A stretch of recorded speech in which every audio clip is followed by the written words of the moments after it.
Hello students, उम्मीद है आप सब खैरियत से होंगे। ओके, आज हम एक्सरसाइज 5.6 को अटेम्प्ट करेंगे। फैक्टराइजेशन 9th क्लास में 5.6 एक्सरसाइज के क्वेश्चंस को देखें।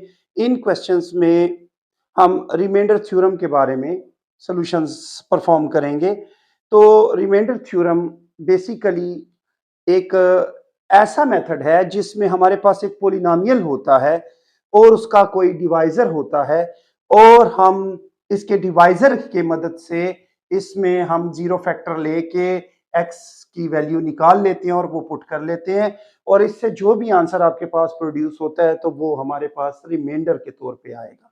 ओके, रिमाइंडर थ्योरम को देखें, बड़ा आसान सा मेथड है। आप देखें कि हम कैसे परफॉर्म करते हैं। हमारे पास जो एक बड़ा पोलिनोमियल दिया गया है, हम इस पोलिनोमियल को px का नाम दे देंगे। Polynomial of x means px। Solution में क्या करना है, लेट आपने कहा कि px is equal to that polynomial x cube plus 6x square plus 8x minus 11। Okay, आपके पास जो कहता है कि ये polynomial is divided by x minus 1, तो इस x माइनस 1 के डिवाइजर को हम जीरो पुट कर लेते हैं। तो put x minus 1 is equal to 0। यहां पे x की वैल्यू हम ले लेते हैं, 1 को दूसरी तरफ शिफ्ट करेंगे, 0 प्लस 1 मीन्स दैट कि x की वैल्यू आपके पास 1 प्रोड्यूस हुई। अब x जहां पे भी आपको नजर आ रहा है वहां पे हम 1 पुट करते जाएंगे। तो दिस px की इक्वेशन बिकम्स, तो px p की x की जगह पे हमने 1 को पुट किया, 1 का क्यूब प्लस 6 1 का स्क्वायर प्लस 8 1 माइनस 11। सॉल्व कर लेते हैं। तो यहां पे 1 का क्यूब मीन 1, ये आपके पास 6 प्रोड्यूस करेगा। 8 1s are 8 minus 11, plus minus कर ली। 1 6 7 7 और 8 आपके पास बन गए भी 15। 15 से आप 11 को माइनस कर ले तो यहां पे आपके पास 4 बनेगा, 4 आएगा आपके पास। तो आपके पास यहां पे ये रिमाइंडर जो है ये 4 वैल्यू देगा। तो आपने रिमाइंडर 4 निकाल लिया। सिमिलरली नेक्स्ट क्वेश्चन को देखें, ये भी उसी तरह से है कि भी आपने इसको कंप्लीटली पोलिनोमियल को आपने px का नाम दे दिया। Let px is equal to 2x cube plus 4x square plus 7x minus 5। तो यहां पे आपने पुट किया डिवाइजर को x प्लस 3 को equal to 0, x is equal to minus 3 put कर लिया।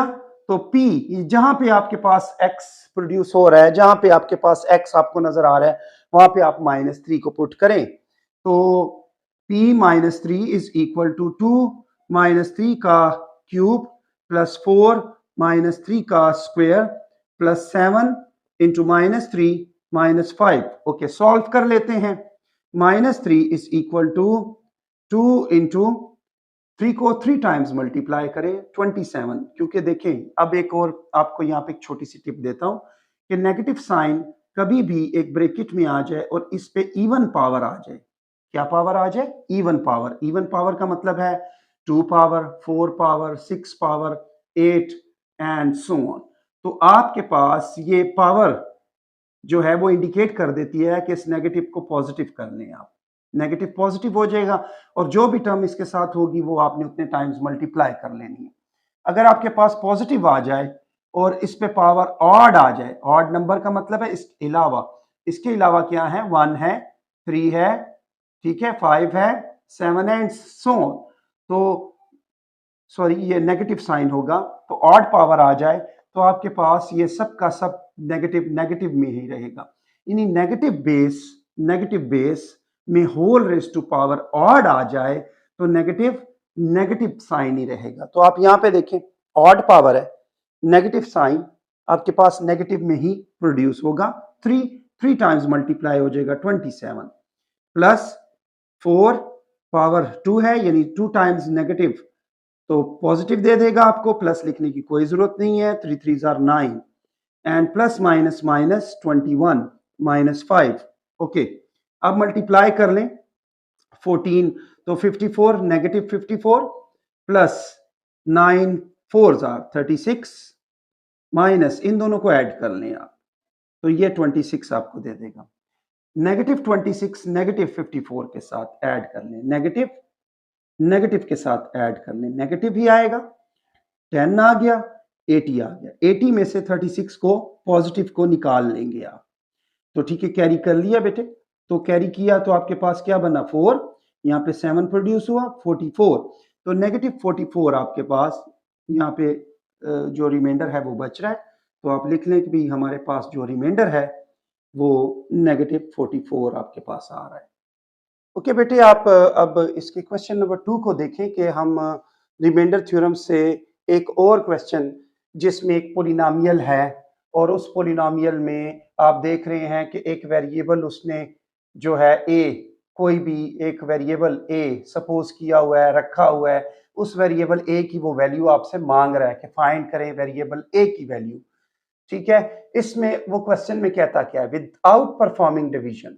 आपको इस क्वेश्चन में कहीं भी मिल रहा नहीं है कि कहां पे रिमाइंडर थ्योरम लिखा है, लेकिन याद रखें कि इस स्टेटमेंट को देखें कि विदाउट परफॉर्मिंग डिवीजन, जब भी आपके पास एक ऐसा स्टेटमेंट वो दे दे कि भाई विदाउट परफॉर्मिंग डिवीजन, तो यहां से ही आप जज कर लें कि भाई ये रिमाइंडर थ्योरम की बात कर रहा है, कि ये एक रिमाइंडर थ्योरम है। रिमाइंडर थ्योरम से सॉल्यूशन आपके पास मांग रहा है कि परफॉर्म डिवाइड भी नहीं करना, जैसे हम किसी x+1 को डिवाइड कर लेते हैं सिंपली, ये वाला काम नहीं करना उसने कहा है। तो आपने a की वैल्यू निकालनी है। अच्छा, कंडीशन क्या है कि भाई इस पूरे पोलिनोमियल पे ये जो डिवाइजर है ये कंप्लीटली डिवाइड हो रहा है, एग्जैक्टली डिविजिबल बाय। तो एग्जैक्टली डिविजिबल बाय का मतलब होता है कि भाई ये इसका फैक्टर है। अब फैक्टर में और डिवाइजर में क्या फर्क है, तो ये भी मैं आपको बताता चलूं कि फैक्टर और डिवाइजर में क्या फर्क है। मैं कहता हूं 3 को आप डिवाइड करो 19 पे, तो 3 को जब हम 19 पे डिवाइड करते हैं तो इस ये बहुत अहम बात मैं आपको समझा रहा हूं। एग्जैक्टली डिवीजन में फैक्टर और डिवाइजर में फर्क है। क्या फर्क है, 3 को हम जब 19 पे डिवाइड करेंगे 6 3 18 आप कह देंगे, आपके पास रिमाइंडर आ रहा है और ये रिमाइंडर इसके डिवाइजर से ये छोटा है। मजीद आप अगर डिवाइड करते हैं तो पॉइंट में नहीं, हमें रिमाइंडर चाहिए।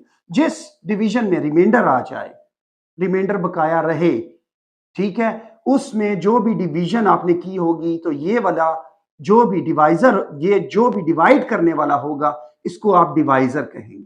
ये डिवाइजर है क्योंकि रिमाइंडर आ रहा है। लेकिन जब मैं 3 को 18 पे डिवाइड कर देता हूं तो 6 3 18 कंप्लीट डिवाइड होकर रिमाइंडर कुछ भी नहीं बचता, तो तब ये 3 जो है इसको आप फैक्टर कहेंगे कि ये एक फैक्टर है। तो फैक्टर कब होता है, फैक्टर हम किसी भी डिवाइडेंड का फैक्टर हम कब कहते हैं, फैक्टर उस वक्त कहते हैं कि जब आपके पास रिमाइंडर 0 आए। जब रिमाइंडर 0 होता है तब हम उसके डिवाइजर को फैक्टर कहते हैं। तो अब वो कहता है एग्जैक्टली डिवाइड कर ले। एग्जैक्टली डिवाइड का मतलब है कि रिमाइंडर आपके पास 0 आ रहा है, यानी ये चीज इसका फैक्टर है, ये इसका फैक्टर है। ओके, इसको अब हम उसी रिमाइंडर थ्योरम के मेथड से ही परफॉर्म करेंगे। तो देखें आप सबसे पहले पोलिनोमियल ऑफ एक्स इसको कह देंगे 2x³ minus ax square minus 2ax plus 3x plus 2। Okay, इसमें उसी तरह से जैसे रिमाइंडर थ्योरम ने हमें बताया मेथोडोलॉजी कि हम इस डिवाइजर को उठाएंगे, पुट x+1 को इक्वल टू 0 पर सपोज कर लिया। अब इससे x की वैल्यू निकाल ली, x इक्वल टू -1। ओके, हमारे पास जहां x है पोलिनोमियल में वहां पे हम -1 पुट कर रहे हैं। तो p-1 यहां पे -1 पुट किया, 2 -1 का क्यूब माइनस a -1 का square minus 2a into -1 plus 3 -1 and plus 2 आपके पास आ गया। ओके, इसको सॉल्व कर लेते हैं।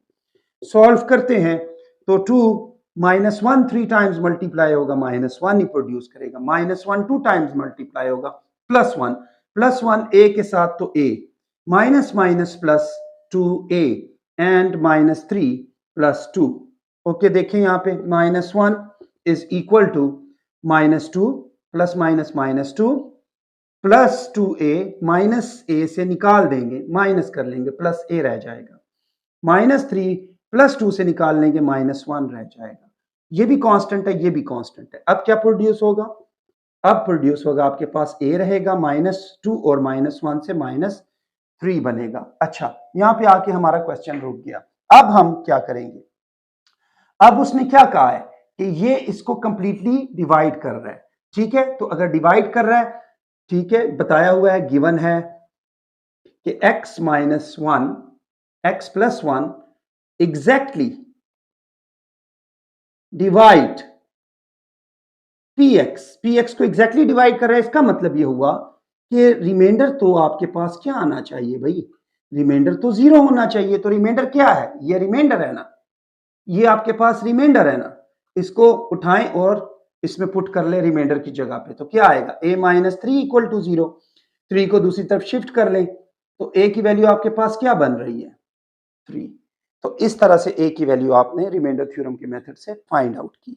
नेक्स्ट क्वेश्चन भी देखें, इसमें अब वही क्वेश्चन सेम टू सेम यही है, सिर्फ पोलिनोमियल बदल दिया उसने, डिवाइजर बदल दिया और b की वैल्यू आपसे मांग रहा है। तो मेथोडोलॉजी वही है।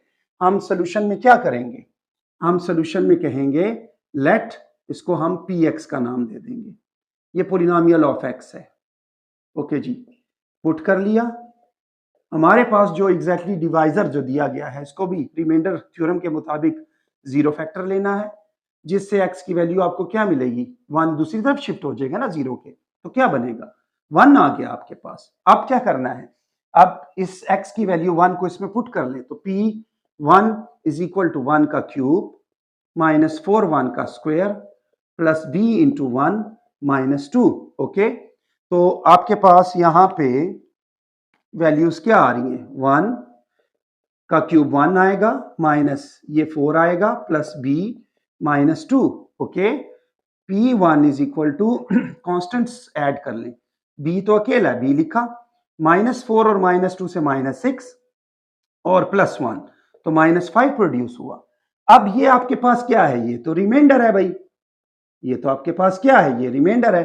बट गिवन, लेकिन आपको तो बताया हुआ है, but given that x - 1 exactly divide px को एग्जैक्टली डिवाइड कर रहा है। तो जब डिवाइड कर रहा है तो इसका मतलब है ये इसका फैक्टर है, तो फैक्टर है तो रिमाइंडर तो 0 होना चाहिए। तो रिमाइंडर अगर 0 है तो ये है आपके पास रिमाइंडर, b - 5 भी 0 हो जाएगा रिमाइंडर। तो b की वैल्यू 0 + 5, यानी b की वैल्यू आपके पास 5 प्रोड्यूस होती है। उम्मीद है बेटे आपको ये रिमाइंडर थ्योरम के कुछ क्वेश्चन समझ आए होंगे। नेक्स्ट इसमें पार्ट 2 में अब हम फैक्टर थ्योरम यूज करेंगे, इसी एक्सरसाइज में हम फैक्टर थ्योरम को समझेंगे। ओके, इसको जरूर प्रैक्टिस करें। God bless you, thank you so much.